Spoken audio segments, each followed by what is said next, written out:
Pessoal, nessa aula de hoje eu irei abordar o período do primeiro reinado e o período regencial, tá bom? E quando nós fazemos referência ao primeiro reinado, nós estamos fazendo referência ao governo de Dom Pedro I, que foi o primeiro governante, o primeiro imperador do Brasil, o primeiro governante após a independência política, no caso, beleza? E aí, logo quando Dom Pedro chega ao poder, logo quando Dom Pedro assume o título de imperador do Brasil, esse período aí é conhecido como primeiro reinado, beleza? E o governo de Dom Pedro I perdurou de 7 de setembro de 1822, de forma oficial, a 7 de abril de 1831, beleza? De 1831 a 1840, nós temos o período que nós chamamos de período regencial, no caso, beleza? Bom, todos nós sabemos que, pelo menos se não sabem, vão ficar sabendo agora, que o processo de independência do Brasil não foi um movimento que vai contar com a participação popular, tá? É tanto que, se a gente fizer uma pesquisa aí pelos livros de história fora, nós vamos constatar o quê? Nós vamos constatar que naquela época existiam até milhões de brasileiros que nem sabia, que nem tinha noção da existência de Dom Pedro I, no caso, beleza? E uma outra questão que vai reforçar, que vem conformar essa afirmação, é que a grande maioria da população brasileira, nesse contexto, elas não se identificavam como brasileiros, elas se identificavam de acordo com a região que ela vivia, no caso, tá? Então, por exemplo, se um indivíduo vivia aqui em Minas Gerais, ele se identificava como mineiro, né? Se o cara vivia lá em Pernambuco, ele se identificava como pernambucano, no caso, né? Essa ideia de nacionalização, essa ideia de patriotismo, essa ideia de pertencimento a uma nação, ao Brasil, isso foi sendo formado aos poucos, né? Ao longo do tempo, após a independência do Brasil em 7 de setembro de 1822, beleza? É interessante ressaltar aqui também que o processo de independência do Brasil, ele foi o que? Um arranjo político, né? Foi um processo que vai envolver interesses divergentes, tá?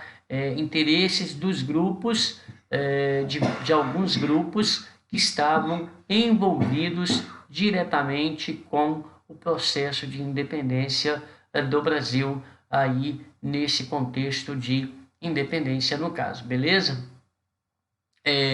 Dentro desse contexto que a gente está analisando, né, período de independência do Brasil, nós temos aí cada grupo, nós tínhamos alguns grupos e cada grupo tinha um projeto diferente para a nossa nação, beleza? Tinha um projeto de nação diferente.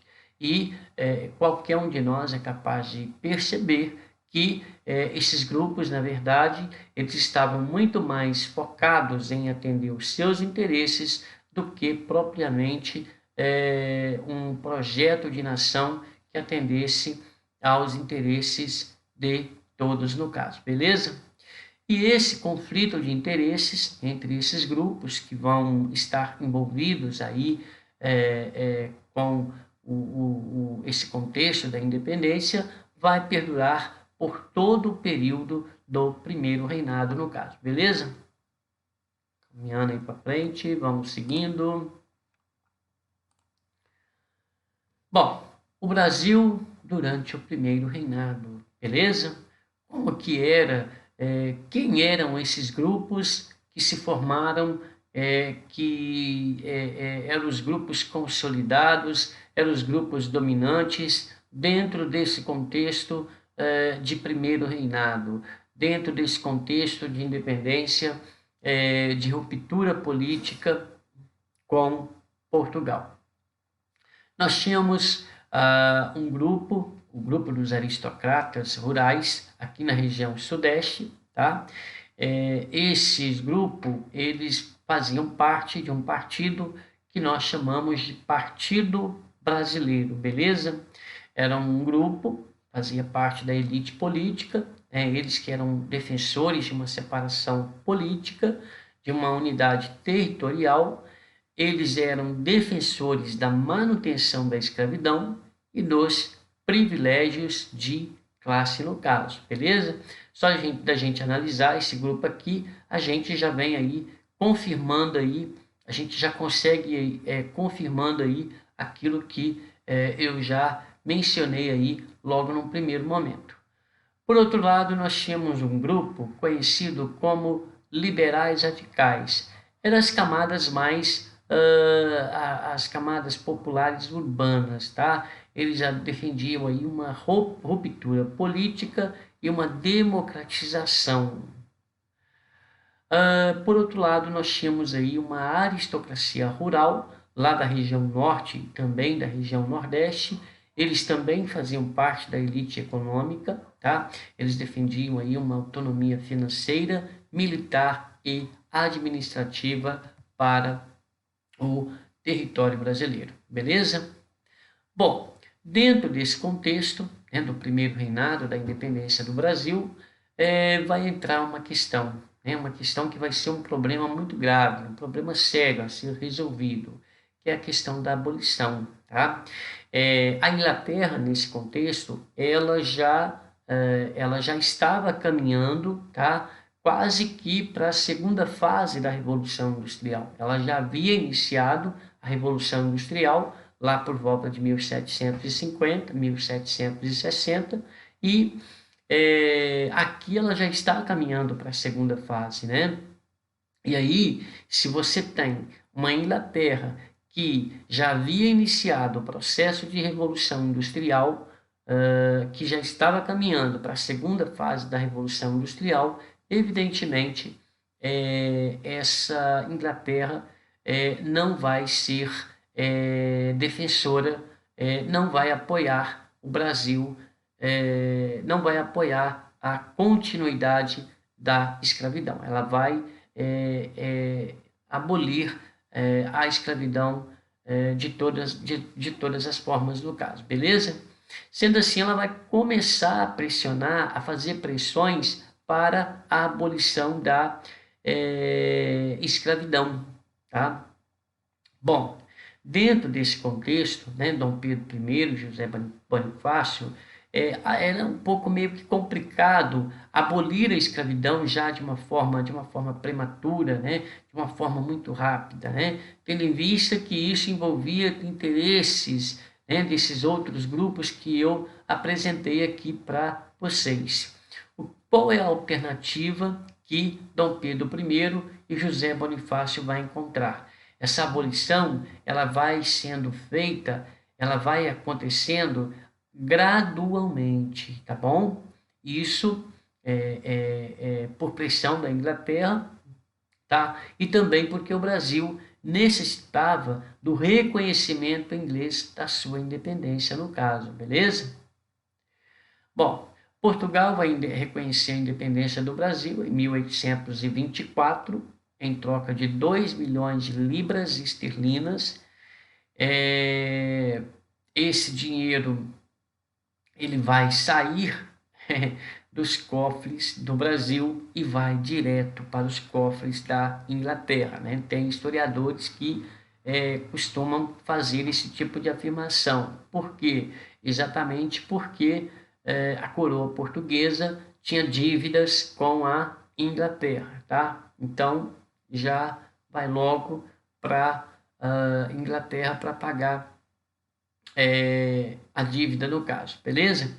Dom Pedro I, no caso, defesa territorial do Império Português e a não união de colônias portuguesas ao Brasil. Vamos ver aqui, vamos continuando aqui. Bom, item 3. O governo de Dom Pedro I. Num primeiro momento, no governo de Dom Pedro, logo quando Dom Pedro,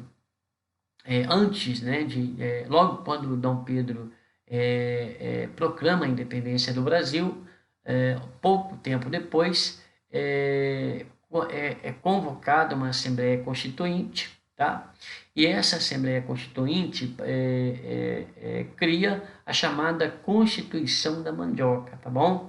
Essa Constituição da Mandioca, ela tinha um caráter anticolonialismo, ela tinha um caráter elitista e anti-absolutista, beleza? E aí, pelo fato dessa Constituição da Mandioca ter essas características, isso vai entrar em conflito com Dom Pedro I, no caso, beleza?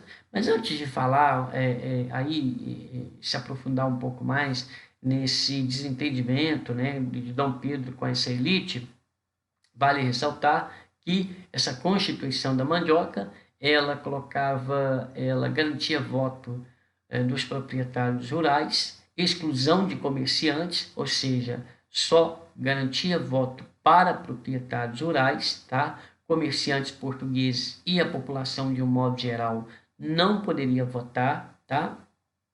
E exatamente porque essa Constituição ela era uma Constituição anti-absolutista, é que essa Constituição não vai ser aceita por Dom Pedro I. Então, por conta disso, né, Dom Pedro, que tinha assim, uma formação meio que autoritária, né, meio que, eu diria quase que, eu não sei se eu poderia dizer isso, mas talvez eu diria que ele teria uma formação absolutista, né? Então, ele não vai concordar com a formação dessa Constituição da Mandioca. E aí, o que ele vai fazer? Ele vai mandar fechar a Assembleia Constituinte, vai convocar um Conselho de Estado, e esse Conselho de Estado, né, lógico, obviamente, vai ser formado por pessoas da sua confiança, tá? E esse Conselho de Estado, então, vai ficar encarregado de formar a nova Constituição. Aliás, a nova não, é a nova em termos, né? Porque, na verdade, seria a primeira, na verdade, porque, na verdade, a Constituição da Mandioca não chegou a ser considerada uma Constituição, né? Ela chegou a ser considerada aí um projeto constitucional, mas não chegou a ser uma Constituição, tá? Então, Dom Pedro I convoca esse Conselho de Estado e esse Conselho fica encarregado de elaborar a primeira Constituição do país, tá? Essa primeira Constituição, ela vai trazer a Constituição da Mandioca, ela apresentava apenas 3 poderes, tá? Quais são eles? Executivo, judiciário e legislativo, no caso, beleza? Já essa Constituição de 1824, ela trazia um quarto poder. Que quarto poder era esse, no caso? O poder moderador, tá bom? Que foi criado com argumento para equilibrar os três poderes, na verdade, tá? Mas, na prática, ele vai servir o quê? Para dar o quê? Amplos poderes, para conceder amplos poderes para Dom Pedro I, no caso, beleza? Essa nova Constituição, que é elaborada, a Constituição de 1824, que passa a vigorar a partir de 1824, ela vai trazer contentamento para os portugueses, da linha absolutista, né? Os portugueses defensores, adeptos de Dom Pedro I, e vai desagradar as elites políticas e econômicas brasileiras, no caso, beleza? Essa Constituição de 1824, evidentemente, por conta de contentar os portugueses e desagradar as elites, vai acabar gerando revoltas, beleza? É uma Constituição que vai manter a elite da Constituição, mantendo-se o elitismo da Constituição de 1824, tá? O Senado, tá? Vai ser um Senado vitalício. O que é um Senado vitalício? O senador, ele é escolhido, né, pelo imperador, e ali ele permanecia naquele cargo de senador por toda a sua vida, no caso, beleza? Bom, aqui a gente vai começar a falar um pouquinho, né, no item 4, sobre a Confederação do Equador, tá? A Confederação do Equador, que vai ser um movimento republicano, federativo e também anti-lusitano, beleza? Através dessa Confederação do Equador, o principal líder dessa confederação vai ser Frei Caneca, tá? Vai ser nomeação de governador indesejado para a província de Pernambuco, tá? A Confederação do Equador, ela vai ser tida como prolongamento da Revolução Pernambucana, beleza? Só que aqui tem um detalhe, a Revolução Pernambucana, ela vai ocorrer em 1817, tá? E nesse momento, o Brasil ainda não havia se desvinculado politicamente da coroa portuguesa, ainda estava ligada à coroa portuguesa. Aqui, o Brasil já está independente da coroa, politicamente falando, já está independente da coroa portuguesa, no caso, beleza? Bom, como que se deu, então, a queda de Dom Pedro I? O governo de Dom Pedro I vai ser marcado por uma grave crise econômica e, por outro lado, também uma grave crise política. Por que que o governo de Dom Pedro I vai ser marcado por uma grave crise econômica? Primeiro que, naquele contexto, vai haver a alta da dívida externa, tá? Existem até alguns historiadores que costumam afirmar que a dívida externa brasileira começa, né, quando o Brasil paga aqueles 2 milhões de libras esterlinas lá direciona esse dinheiro diretamente para os cofres ingleses, pagando a dívida de Portugal, né, pagando os 2 milhões de libras esterlinas no caso, beleza? Bom, dentro desse contexto, vai haver o aumento da dívida externa e também da pobreza, tá? Dom Pedro I ele emitiu muito papel moeda, desvalorizando a moeda e aumentando a inflação, tá? 1829 vai haver a falência do Banco do Brasil, tá? E essa falência ela inicia ela aqui é a falência total, mas essa falência já inicia lá em 1820 e 1821, quando Dom João VI retorna para Portugal e limpa, né, os cofres do Banco do Brasil, no caso, beleza? Como eu disse para vocês, também vai haver uma grave crise econômica, guerra da Cisplatina, ou seja, guerra, hoje, esse território que nós chamamos de Uruguai, até 1828, mais ou menos, né, pertenceu ao território brasileiro, tá bom? O Uruguai vai conquistar a sua independência em relação ao território brasileiro no ano de 1828, tá? E é lógico que, por conta desse conflito, né, envolvendo aí o Brasil e o Uruguai, vai ser gasto aí muitos recursos e isso vai agravar a situação de Dom Pedro I, no caso, beleza? Vai haver, por outro lado, vai haver um golpe de Estado em Portugal. O que seria um golpe de Estado? Como assim golpe de Estado em Portugal, no caso? 1826, Dom João VI vem a falecer, e aí no seu lugar, quem seria o seu herdeiro direto? Dom Pedro I, tá? Que lá em Portugal seria Dom Pedro IV, no caso, beleza? Como Dom Pedro I já estava aqui no Brasil, ele já era o imperador do Brasil, o que ele vai fazer? Ele vai nomear a sua filha para ocupar o seu lugar, né, de rainha de Portugal.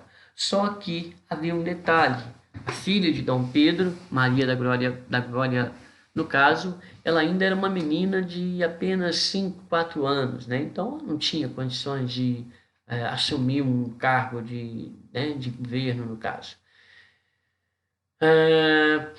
Passado algum tempo depois, o próprio irmão de Dom Pedro I vai ficar no lugar dele até que se resolvesse essas questões políticas, e depois Dom Emanuel dá um golpe de Estado, né? Dá um golpe para se manter no poder, tá bom? Então, isso aí que nós que a gente chama de golpe de Estado lá em Portugal, no caso, beleza? Então, diante de todo esse cenário de crise econômica, de crise política, no dia 7 de abril de 1831, Dom Pedro abdica do trono em favor do seu filho, ou seja, ele renuncia ao cargo de imperador aqui no Brasil e deixa o seu filho no seu lugar, e retorna para Portugal. Só que, dentro desse contexto, nesse período, Pedro de Alcântara, que era o filho de Dom Pedro I, ainda era uma criança de apenas 5 anos de idade. Então não tinha condições de assumir o trono, né? O trono como imperador. É aí que vai entrar o período que nós chamamos de período regencial, tá? Como assim período regencial? Isso aí era um artigo que estava lá na Constituição de 1824, tá? O poder ele era hereditário, ou seja, passava de pai para filho, e aí, caso, né, o imperador viesse a falecer, ficasse doente, enfim, não tivesse condições, enfim, de permanecer no poder, quem ficaria no seu lugar seria o seu filho, tá? Mas caso o seu filho, né, como era o caso de Pedro de Alcântara, fosse uma criança, que o país passaria por um período, por esse período que nós chamamos de período regencial, tá? Até que Pedro de Alcântara alcançasse a maioridade para assumir o cargo de imperador, tá bom? Bom, então dentro desse contexto é que nós iremos iniciar o período regencial, beleza? É um período de intensos debates políticos, beleza? Você vai ter, nesse contexto, vários grupos políticos também, basicamente os mesmos grupos que estavam envolvidos lá com o processo da independência, também estão envolvidos aqui dentro desse contexto do período regencial, tá? Você tinha o grupo dos liberais e, por outro lado, você tinha o grupo dos conservadores, né? Ou regressores, no caso, né? Então, esse grupo dos liberais era dividido, né, entre você tinha o grupo dos liberais exaltados e, por outro lado, você tinha o grupo dos liberais moderados, tá? Os liberais, eles defendiam uma descentralização política, tá? Já os conservadores, eles defendiam o quê? A centralização política, né? Os restauradores, né? Eles defendiam a centralização política, como era o caso lá do primeiro reinado, né? A política ela era o quê? Centralizada na figura do imperador, principalmente porque você tinha um quarto poder no caso, beleza? Bom, em 1834, Dom Pedro I vem a falecer, tá? E aí não tinha o porquê mais. Esse grupo dos restauradores, eles defendiam que Dom Pedro I voltasse à condição de imperador no Brasil, tá? Só que em 1834 ele vem a falecer, então não tinha o porquê continuar com a existência desse grupo dos restauradores, no caso, beleza? Dentro desse contexto, a gente vai ter a organização das Forças Armadas, né? Vamos ter aí um certo grau de autonomia das províncias, né? Ou seja, esse grupo dos liberais, eles defendiam um certo grau de autonomia para as províncias, tá? Além da organização das Forças Armadas, no caso, beleza? Então, dentro desse contexto do período regencial, foi formado dois modelos de regência, tá? Num primeiro momento, nós tivemos a chamada regência provisória, tá? Regência trina provisória, tá? Eram 3 regentes, por isso trina, tá? Provisória por quê? Porque esses regentes iriam ocupar o cargo de regente por um pequeno espaço de tempo, beleza? E em 1834 é aprovado o ato adicional de 1834, tá? E aí, a partir desse ato adicional de 1834, é criada a chamada regência trina permanente, beleza? Regência trina. Depois, aliás, 1831 é criado, né, a regência trina permanente. Essa regência trina permanente perdura até 1834. Em 1834 é criado esse ato adicional. A partir daí, a regência deixa de ser trina e se torna una, no caso, beleza? E aí, o primeiro regente uno vai ser o padre Diogo Feijó, no caso, beleza? Padre Diogo Feijó, ele foi eleito regente uno após concorrer ao cargo como pernambucano, tá? Sua posse provocou revoltas e foram organizadas os movimentos, beleza? E aí, durante esse período da regência, nós vamos ter aí a formação de várias revoltas. Nós temos a cabanagem, a revolta dos malés, a farroupilha, né? Lá no Rio Grande do Sul, tá? Vamos continuando aí.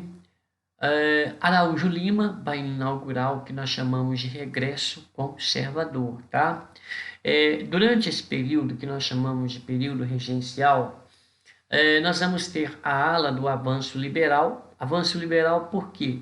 Avanço liberal perdurou de 1831 a 1837, tá? Foi quando os liberais conseguiram colocar os seus os seus objetivos em prática, no caso, tá? Quando os liberais iam se fortalecendo, né, cada vez mais.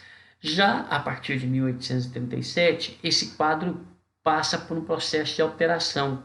Aí inicia o que nós chamamos de regresso conservador, tá? Araújo Lima, ele se torna regente, né? E aí ele volta, ele faz com que o Brasil naquela época volte à condição de centralização, ele tira aquele aspecto de descentralização política, tá? E durante o seu governo, ele não conseguiu conter algumas revoltas, como é o caso aí da Sabinada e da Balaiada, no caso, beleza? Aqui nós temos um mapa mostrando para nós as localidades, as regiões onde ocorreram as devidas revoltas, tá? A cabanagem, ela ocorreu entre 1835 a 1840, ela ocorreu aqui na região do Pará, né, na região norte do país, né? A balaiada ocorreu entre 1838 a 1841, tá? E ela ocorreu aqui no estado do Maranhão, beleza? A revolta dos malés ocorreu aqui na Bahia, olha só, Bahia, 1835, tá? Não só a revolta dos malés, mas também a Sabinada, também aqui na Bahia, tá? E a Revolução dos Farrapos, tá? Ocorreu aqui no sul do Brasil, tá? Na região do Rio Grande do Sul e Santa Catarina, no caso, beleza? É importante ressaltar aqui que durante 10 anos, Rio Grande do Sul se tornou uma república independente do Brasil, tá bom? Separada do Estado brasileiro, no caso, beleza? Então, chegamos ao final da nossa aula, espero que vocês tenham gostado e a gente continua na próxima aula. Um forte abraço a todos. Tchau!